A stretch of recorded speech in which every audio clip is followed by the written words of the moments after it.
Arriving in Canada as a newcomer can be scary, can be intimidating. Even if you know people here, it can be confusing at times, right? Because your goals may be different. But you have received your co-PR, you're excited, you booked your flight, you are coming alone or with your family. It's good to be excited, but you also need to realize that this is just the beginning of your journey and this is not the end. So you need to get things rolling before you arrive. And that was the story of my family and I. We had to build, our careers from scratch, go through the entire culture shock, getting as kids in school. Now, surviving in Canada or arriving in Canada as an immigrant will be difficult if you do not set the right goals, if you do not have a plan, ahead. And so the purpose of this video is to walk you through some of the things that you need to consider in your first year to help you to thrive as you move ahead.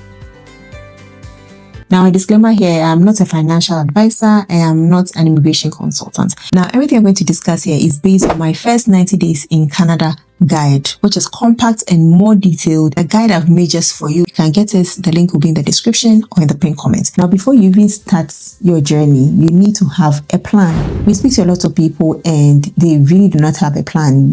They were very excited when the co-PR came. They landed and now they get here and it's like, okay, where do we start from? What do we do next? So have a plan. Now, let's talk about goal setting. Goal setting is very important. Your career, whether it's your family, whether your personal life, you need to set a goal. What is your goal for the next 1 year? What's your goal for the next 5 years? What do you want in your career? Do you want to pivot? Do you want to get certified? Whatever you want to do, you need to write it down. Then now you have to write down the activities that will help you to achieve these goals. As I've heard about setting SMART goals, right? Your goals have to be specific. They have to be something you can measure. They have to be achievable, right? Not something that is so huge that you know that this thing is difficult for me to achieve. Let's say you arrive in Canada as a newcomer, you want to buy a house in the next 3 months, right? You've not yet built your credit score. If you come with a ton of money and the banks don't know you yet, so it's going to take time. So of course, that will be something that is not achievable. Right? Your goals have to also be relevant, to where you're going in life, what your family's objectives are, and they have to be time bound. Don't write them in space. Okay, in the next 6 months, I'm going to spend time looking for a job. These are the things I'm going to do. Maybe I'm going to send out 10 emails every day, 10 applications every day. I'm going to attend 2 networking events every month, and this will help you to achieve your goals. You may not achieve everything, but at least because there's a plan, you know what you are working with, and you can always review this plan. You can set this for yourself as a family, as a couple. Come together. What do we want to achieve for our kids? What can we realistically achieve now as newcomers? Yeah, people may be, for example, for children, people may be sending their children to all sort of extracurricular activities, but can you afford that now? Can you defer that a bit? Whilst you are deferring, what activities can you do with them at home or during their holidays, to help them to also achieve the goals that you have for them? Because for most of us, one of the reasons why we moved is to help our children do better. So setting goals for yourself as a newcomer to Canada is a very, very, very important thing that you need to do. Your money goals, your personal goals, your career goals. If you're a professional and you need to get your license, and make sure that you have done your research, you know how long it will take, you know what exams you need to write. If you're a pharmacist, if you're a doctor, you know the organizations the bodies to reach out to, the exams you need to be preparing for. You can't even start preparing for your exams even before you arrive. I know some of the professional bodies, you can write some of their exams back home before you arrive here in Canada, right? And once you arrive, you hit the ground rolling. And people have been able to get their certifications within 3 months, within 6 months of arriving. And that helps you a lot. And whilst you are preparing, you can also look for a job that is similar to what you're planning to do to give you that Canadian experience. I had a conversation with Tanis, who arrived from Jamaica as a pharmacist. So you can watch that interview if you're a pharmacist or you're a professional, you just want to know how to go about the entire certification process, right? And the motivation is that write your goals down. Know what steps you need to take to be able to achieve those goals. How many hours do you need to study? Can you work alongside?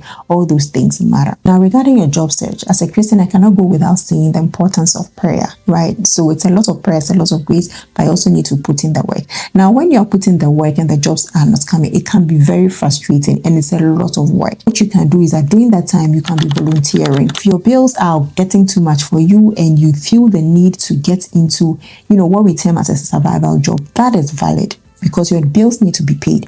But the important thing is that whilst you're doing that survival job, do not lose focus of your long-term goal, right? If it's that you need to get some certifications or you need to volunteer to get Canadian experience, do it whether on the weekends or on the days that you are off to be able to get your goal. A lot of people get stuck in survival jobs because the bills get overwhelming, they lose track of their goals, and then in 5 years and 10 years, they are still stuck in the same job. The first couple of years will require a lot of hard work to be able to push your goals in the right direction. The next thing that's very important that you do before arriving is starting your job search. Now, you know that you're coming to Canada. For example, you're coming to Alberta or you're going to Ontario, right? You have to start working on your LinkedIn. You have to start working on your CV. Now, if you're not sure how to tailor your CV to the Canadian CV, I have a template. The link will be in the description as well. I know a lot of people who arrive in Canada say they don't like social media, but in Canada, you cannot afford to be digitally invincible. It's a way for employers to get to know you, what you're about. And honestly, a lot of jobs here in Canada are not even advertised, and that's what we call the invisible job market. So when you're on LinkedIn, it's not just for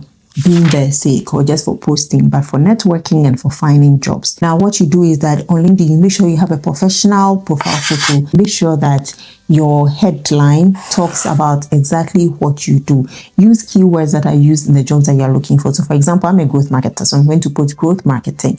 If you are a pharmacist, you're going to put pharmacist, right? If there's a specification or designation, you put it there. If you are in supply chain, you write supply chain, where it pertains to, if what industry pertains to. So you can look for keywords in the jobs that you're applying to and put them there. Relevant keywords, and maybe 2 or 3 that pertains to your industry and then what you do. Then you come to your about section, which has to be very concise and straight to the point, very punchy, what you do, what you have achieved, and what you are looking for, right? You can turn on open to work, and this also allows the employers to know that you're looking for something. Now, when it comes to your experience, you don't need to write too much. What they need to know is what you did, what you achieved. Okay, you can ask people to give you recommendations on LinkedIn, and that will also beef up your profile into network and find people within the city you're moving to, the province you are moving to, who work in the industry that you want to work in. Connect with them genuinely, and this opens you up for referrals. Canada is big on referrals, right? There's a job and somebody refers you, it's a big deal, even though yes, you have to prove yourself.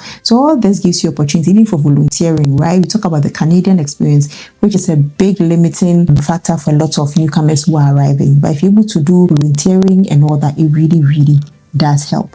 I have a whole guide how to set up your LinkedIn, how to use it for networking, and how to find jobs. You can find the link also in the description. Now, this prepares you ahead, and for us, we were able to get into spaces right when we arrived because we had done our research. We had started working on all these things before we even arrived. So this is how to set your career up even before you arrive, and then you start making your applications. Whether you are using LinkedIn, you are using Glassdoor, you are using Indeed, JobBank, you need to set up your CV properly before you start applying. Do not use the same CV to apply for all the jobs. Yes, there's a lot of work, but you have to tailor each CV to each job. Now, I'm going to speak to people who are self-employed here. One trick you can do is to set up a business page and then link it to your profile. So you can also set up your business here in Canada. You can register your business, whether it's a sole proprietorship or an incorporation, and start running it. I had an interview with a gentleman who arrived in Canada as a photographer. People told him it wasn't going to work, but he's doing amazing things here in Edmonton. You can watch the video. I've linked it up here. You're going to get nuggets on how to market yourself as a business owner here, get into certain spaces and start building your business. Is it going to be easy? No, but you have to put in the work. You have to build the visibility in order to thrive. So for business owners, this is something that you also need to do. You need to be visible online to be able to reach your target market and attend physical events, networking events, let people know you, let people know what you do, speak up. Over here in Canada, you cannot afford to be shy. I know it's a lot, but you need to gradually get out of your shell in order to put your work out there. Even for people doing 9 to 5, you need to attend networking events, you need to meet people. There are amazing people here, and you can get a head start, ahead of a lot of other people, if you put yourself out there. Now, before you arrive, also contemplating what province should we choose, what city in the province should we choose. You're doing all that research. Now, what should go into it is you need to consider a few things. One, your career, right? Certain provinces are better for certain careers than they are for others. For example, when it comes to oil and gas, definitely Alberta is a contender. If you're thinking about IT, they might think about Ontario or BC. So you have to look at all these things and how that will influence your career ambitions. And also, you will need to consider your cost of living and the standard of living. Now let's talk about cost of living. This has to do with how much groceries cost, the rent, transport, right? Dollar to the things that you need to use to make life livable for you. So you want to consider all this based on your budget, based on how much you think you are going to earn and all that.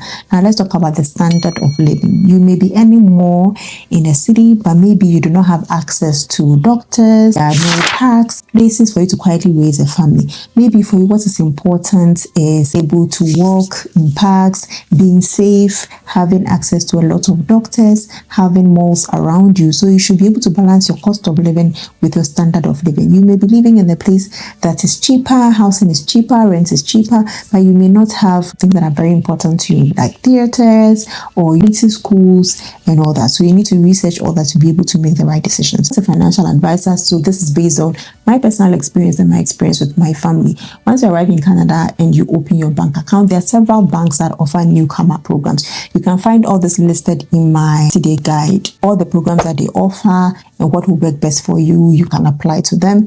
And once you receive your credit card, ensure that you are not spending more than you can pay off at the end of the month. You come with your proof of funds. If you're not working here, the proof of funds really run out very, very quickly. So you need to have a money plan. Set your goals, your income, your expenditure, your bills, all those things. Make sure that you have a plan the next 3 to 6 months so that you do not find yourself wanting and spending more than you can afford. If you're already caught in that it's never too late. You can always go back, re-strategize and get back on track with your money goals. So if you need proper financial advice, you can contact a certified financial advisor. Now, we are going to talk about culture shock. I've had a lot of people asking what are some of the culture shocks they should expect. As well, and I have a whole video on that. The link will be up there. You can go and watch some of the culture shocks. The first is the honeymoon stage. You understand that by the name itself. Everything is nice. You just arrived. You're excited, right? To be in this new city. Everything is nice.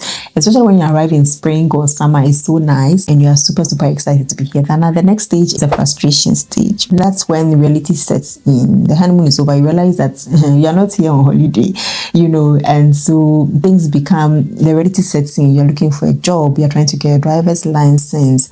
Everything feels strange. The system is different. The laws are different. You're going to go through all this, and I'm explaining this to you so that when you do go through them, you don't feel like running away and going back home. You're going to feel like you're getting depressed. You want to cry, but maybe you just need vitamin D. So it's all parts of adjusting. It's a process that you go through. So when the feeling of being excited starts to fade, don't think that you made the wrong decision. It's just a phase. And the third stage is adjustment, where everything feels like it's beginning to make sense now. You have a job, you have a driver's license, you found a church or a mosque, you're meeting people, right? So you're beginning to adjust and it's all beginning to make sense now. And the final stage is adaptation. We're fully adapted and Canada begins to feel as home, not like home, as home. You stop saying back home because home is now here in Canada. So these are the 4 stages of culture shock that you're definitely going to go through once you're arriving. Don't forget to get your full guide to help you to arrive in Canada with more confidence. Generally, I believe that people who do well in a new city or country, Canada, are people who have a plan, who put in the work, and who revisit their plans as they change. And plans are not set in stone. They are adjustable. So you always go back and change them based on what works for you at that moment. So thank you for watching and don't forget to watch the next video for more tips and inspiration on thriving as an immigrant in Canada.